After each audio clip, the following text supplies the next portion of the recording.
Hey guys, so today on Tactical JK, we're talking all about wheel spacers for your JL, your JT, or of course your JK. In this video, we're going to talk about the size and what to look for in a wheel spacer. We'll talk about what kind of price range we're looking at for different use cases. And I'm going to show you how to properly install one because a lot of people don't install them correctly and they end up like this. So the reason most people get wheel spacers is to give them a little bit extra clearance for larger tires. Here's a good look at a Jeep with no wheel spacer and a 35-inch tire. Nice and tucked up in there. And here's one with a 1.75-inch wheel spacer. And basically the wheel spacers are going to give you more clearance by pushing that tire further out of the fender well. So here's another look at a 35 with no wheel spacer, and as we start to turn, we start contacting the sway bars. So obviously we're going to need some wheel spacers to get these tires on out. Now one question a lot of people ask are wheel spacers safe? And I'm going to say yes if you get a good set and you install them properly. But if you go on eBay and buy the cheapest one you can find and then install them with your impacts, well, you're exposing yourself to a lot of risk. So the two different types of wheel spacers you'll see when you're looking are Lug-centric and Hub-centric. And you can see the difference is that the Lug-centric it's got a big hole in the middle, and the Hub-centric has this flange.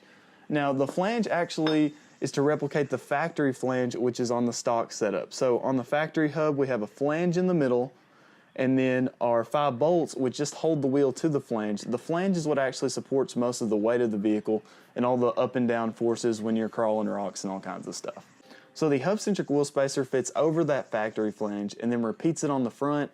So we still have most of the weight of the vehicle resting on a flange rather than the individual 5 bolts. A Lug-centric wheel spacer is a little bit different. It actually doesn't touch the flange on the hub of the vehicle and doesn't repeat it on the front. So now we have all the weight of the vehicle resting on just our 5 aftermarket bolts, which it's okay for just riding around town. I've had it on my other Jeep for 4 years without problems, but for the same money you could get a Hub-centric one and have that extra peace of mind. You want that extra flange in the middle. The factory setup has it, so why would you not include it on your wheel spacer?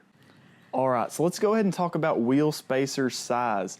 Now for your JK, you're going to be able to get 1.5, 1.75, or 2-inch wheel spacers.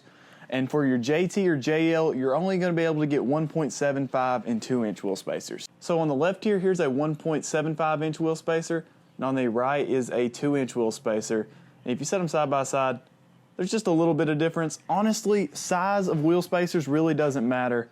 Some people run just the 1.5-inch wheel spacers with 37s on their JKs and they still have no clearance problems. It's really about if you want that more aggressive look of your tire sticking out just a little bit further. And it is just a little bit. Alright, so before we get these wheel spacers installed, let's talk about how much you actually need to spend, how much spacer you need for your use.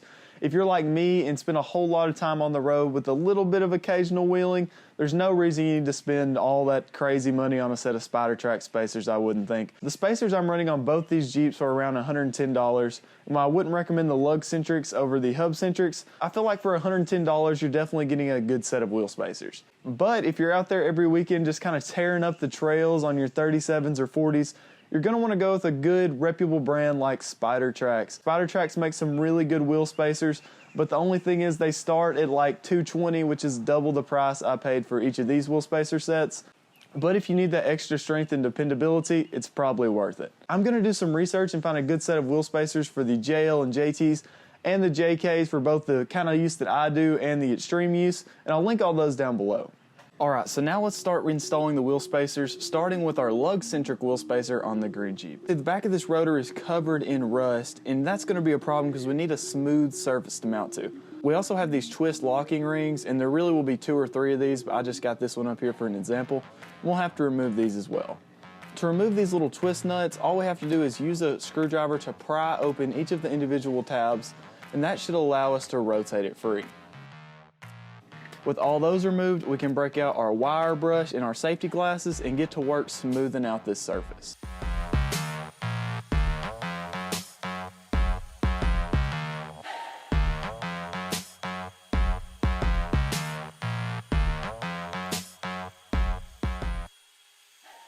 So now that we've got that nice and smooth, I could do a little bit better job, but I think that's going to be good. We can add our red Loctite to each of the bolts. Now this is red Loctite, it's just in a blue container, so don't get confused. I don't know why it's in a blue container. but we're gonna add Loctite to each of these bolts and then throw our wheel spacer on there.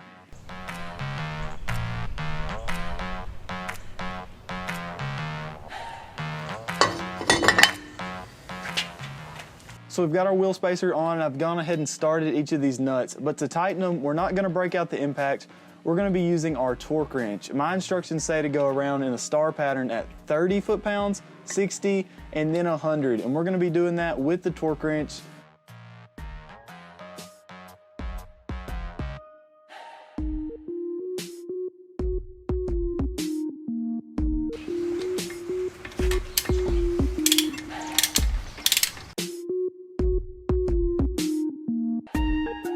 So we've got our wheel spacer on, and we'll want to go ahead and retorque those bolts after a month or two to make sure everything's holding up right. But now it's time to reinstall our tires. For this, I definitely recommend using a torque wrench again so that we do not over tighten our lug nuts. If we're constantly over tightening on these threads, they might get fatigued and eventually shear off. So if you're just working on it with the tire iron or the impact gun, that's probably not the way to do it. Just like before, it's a 19mm socket at 100 foot-pounds for your JKs and a 22mm socket at around 135 foot-pounds for your JLs and JTs. Anyway, I'm gonna go ahead and reinstall this tire and then put the wheel spacer back on the black Jeep, and then we'll check out how they look. It's gonna be even funner because we have a tornado warning. Woohoo!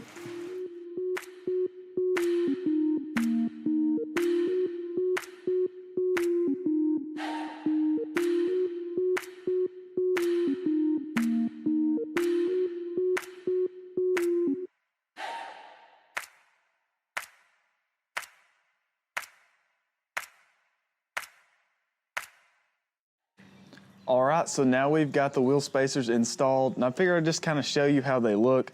Here's the 1.75-inch wheel spacer on the black Jeep. That's about how far they're sticking out. And here is the 2-inch spacers on the green Jeep. And I'd definitely say that the black Jeep looks like the tires are sticking out further, and the green Jeep's supposed to be running wider tires, so we don't know about that. Let's go to the back real quick. And here's the look of this. How far that one sticks out from the back. For that one. Either way though, both sizes just look good. That's just a nice, mean, a lot better stance for either Jeep. All right, so that's it for this video, but please feel free to like and subscribe if you enjoyed it and like kind of Jeep and off-road content. And I'm looking forward to seeing you on the next one.